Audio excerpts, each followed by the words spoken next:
მაგ პერიოდში ჩდება,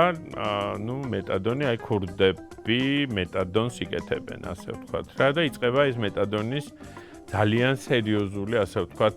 ამბავი ამ მეტადონთან დაკავშირებით, იმიტომ რომ მეტადონი დიდხანს იჭერდა, ჰეროინს ჭირდებოდა ბევრჯერ გაკეთება 4ჯერ, 5ჯერ დღეში და ეხლა მეტადონს ერთხელ გაიკეთებდნენ და თავისუფლები იყვნენ და აი მას ჩდება მეტადონის კრისტალი, რომელიც ძალიან ძვირი ღირს და მაშინ ყველაზე ისეთი პერიოდი იყო, როცა ჩემი შეხება მოხდა კრიმინალურ სამყაროსთან. და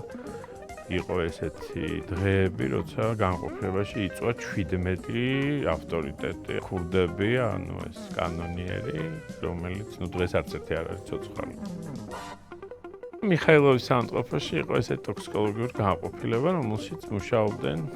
ნარკოლოგები, ფსიქიატრები, ფსიქოლოგები და იქ პირველად დაიწყო ეს დეტოქსები.